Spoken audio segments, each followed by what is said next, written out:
Hi friends, ఈ రోజు నేను మీకు మే దినోత్సవం లేదా మేడే ప్రతి సంవత్సరం మే 1వ తేదీన జరుపుకునే స్మారక దినం గురించి తెలుసుకుందాం.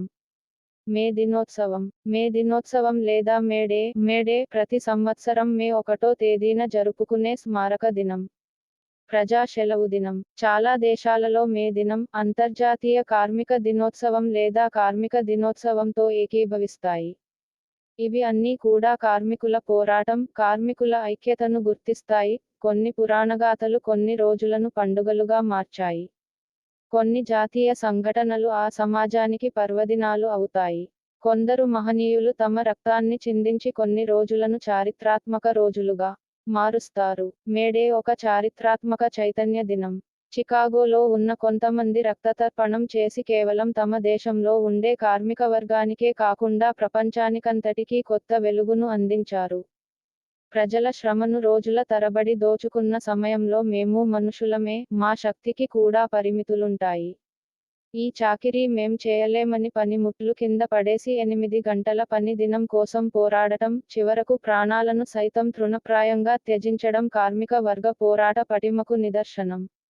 24 గంటలలో 8 గంటలు పని, 8 గంటలు విశ్రాంతి, రెస్టు, ఇంకా 8 గంటలు రిక్రియేషన్ అన్నవి ఈ పోరాటం ద్వారా సాధించుకున్నారు. ఇది పారిశ్రామిక యుగం ఏర్పడిన తర్వాత కలిగిన మార్పు. చరిత్ర. యాంత్రిక యుగం రాకముందు మనిషి గంటల కొద్దీ పనిచేసేవాడు. అదొక బానిస బతుకు. మనిషి తన విజ్ఞాన పరిశోధనల మూలంగా యంత్రాలను సృష్టించుకున్నాడు. యాంత్రిక యుగంలో క్యాపిటలిజం ఏ విధంగా పెరిగిందో అదే స్థాయిలో సామాజిక స్పృహ, చైతన్యం కూడా పెరిగాయి. అందువల్లనే పనిగంటల పోరాటం వచ్చింది. కానీ భారతదేశంలో చికాగో కంటే ముందే, కలకత్తాలో కార్మికులు నిర్ణీత పనిగంటల కోసం హౌరా రైల్వే స్టేషన్లో 1862లో సమ్మె చేశారు. అప్పటి వరకు ఆ రైల్వే కార్మికులు 10 గంటలు పనిచేసేవారు. అప్పుడే బెంగాల్ పత్రికల్లో పాలకవర్గానికి చెందిన అధికారులు ఎన్ని గంటలు పనిచేస్తారో మేము కూడా అన్ని గంటలే పనిచేస్తామని డిమాండ్ చేశారు. కాగా అది విస్తృత స్థాయిలో ప్రజా పోరుగా మారలేదు. కాబట్టి ఆ సంఘటన ఉద్యమ స్వరూపాన్ని అందుకోలేదు. 1923లో మొదటిసారి భారతదేశంలో మేడే ను పాటించడం జరిగింది. 1920లో ట్రేడ్ యూనియన్ ఏర్పడటం మూలంగా అప్పటినుంచే కార్మిక వర్గంలో చైతన్యం పెరగడం మొదలైంది. అప్పటి నుండి మేడే-ను పాటించడం జరుగుతుంది. కానీ అసంఘటిత కార్మిక వర్గం అన్ని రంగాల్లో వచ్చింది. 1985 తర్వాత చోటుచేసుకున్న ప్రైవేటైజేషన్, లిబరలైజేషన్, గ్లోబలైజేషన్ పరిణామాల వల్ల అసంఘటిత కార్మిక వర్గాల కార్మిక చట్టాలు అమలుకు నోచుకోవడం లేదు. ముఖ్యంగా ఐటీ రంగంలో ఎంతోమంది ఆడపిల్లలు, యువకులు పనిచేస్తున్నారు. ఈనాడు మార్కెట్ శక్తులు ఎక్కడ శ్రమను దోచుకునే అవకాశం ఉంటే అక్కడ కంపెనీలు పెడుతున్నారు. అమెరికాలో ఉన్న కంపెనీలు అక్కడ ప్రజాచైతన్యం ఉన్నది కాబట్టి కార్మిక చట్టాలు అమలుకానటువంటి ఇండియాలో కంపెనీలు పెడుతూ వాళ్లచే 10-12 గంటలు పని చేయిస్తున్నారు. మాదాపూర్లోని హైటెక్ సిటీలో విద్యావంతులైన యువత ఈనాడు శ్రమ దోపిడీకి బలవుతున్నది. రాత్రుళ్ళు ఆడపిల్లలను భద్రత లేకుండా ఇళ్లకు పంపించడం మూలంగా నేరాల సంఖ్య కూడా పెరుగుతున్నది. పెట్టుబడిదారీ వ్యవస్థ ఉన్నంతవరకు శ్రమ దోపిడీ, ఎక్కువ పని చేయించుకోవడం సర్వసాధారణం. కార్మిక చట్టాలను ఐటీ రంగంలో కూడా అమలుకై పోరాటం ఈనాడు అత్యంత అవసరం. కార్మిక చట్టాలు అమలు చేయబోమని పాలకవర్గాలు బహుళజాతి కంపెనీలకు హామీలిస్తూ దేశంలోకి స్వాగతిస్తున్నాయి. అసంఘటిత రంగంలో అయితే సరే.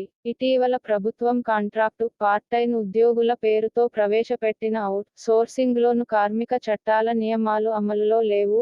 ఉదాహరణకు, ఇంటర్మీడియట్ వ్యవస్థలో రెగ్యులర్ ఉద్యోగుల కన్నా కాంట్రాక్టు ఉద్యోగులే అధికమైనారు. అంతేకాకుండా ప్రభుత్వ రంగంలో పనిచేసే ఉద్యోగుల సంఖ్య కూడా క్రమంగా తగ్గిపోయింది. అందుకు నిదర్శనమే పై ఉదాహరణ.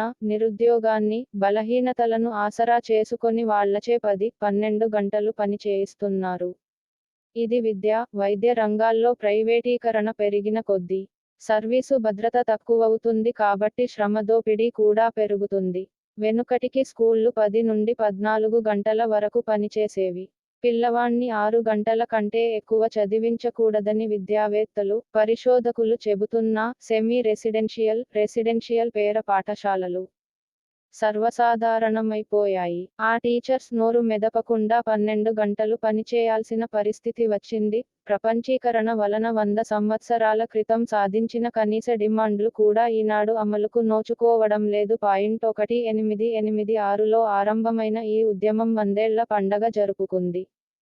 ప్రపంచంలో 8 గంటల పని కోసం చేసిన పోరాటం పెట్టుబడిదారీ వర్గం పతనానికి ఆరంభమవుతుందనుకున్నాం. కానీ మళ్లీ మార్కెట్ శక్తులు పాత పరిస్థితులకు ప్రాణప్రతిష్ఠ చేస్తున్నాయి. ఆనాటి కార్మికవర్గ చైతన్యం మరోసారి వెల్లివిరుస్తుందని, ఈ మేడే నాడు కొత్త స్ఫూర్తిని రగిలిస్తుందని ఆశిద్దాం. ప్రపంచీకరణ, సామ్రాజ్యవాదం, పెట్టుబడిదారులు, బహుళజాతి కంపెనీలు మొదలైన పీడక వర్గాలు శ్రామిక దోపిడీకి, కార్మిక చట్టాల ఉల్లంఘనకు సంఘటితమవుతున్న ఈ తరుణంలోనే ప్రపంచ కార్మికవర్గం ఆ శక్తులను ప్రతిఘటించేందుకు ద్విగుణీకృత ఉత్సాహంతో పోరాడాలి. ప్రపంచ శాంతిని, అసలు ఈ భూగోళాన్నే కాపాడుకోవాల్సిన అవసరం కూడా ఉంది. అందుకు కార్మిక శ్రేణులు ఏకం కావాల్సిన చారిత్రక సందర్భం కూడా ఇదే. మొదటగా ఈ ఉద్యమం అమెరికాలోని ఫిలడెల్ఫియాలో పని గంటల తగ్గింపు కోసం ప్రారంభమైంది. ఈ ఉద్యమాన్ని కార్మికులు ఉధృతం చేసి పరిశ్రమలను స్తంభింపచేసి కార్మిక ప్రభంజనాన్ని అదుపు చేయలేక 1837లో రోజుకు 10 గంటల పనిదినాన్ని అమెరికా ప్రభుత్వం శాసనబద్ధం చేసింది. బై ఫ్రెండ్స్, తదుపరి వీడియోలో కలుదాము.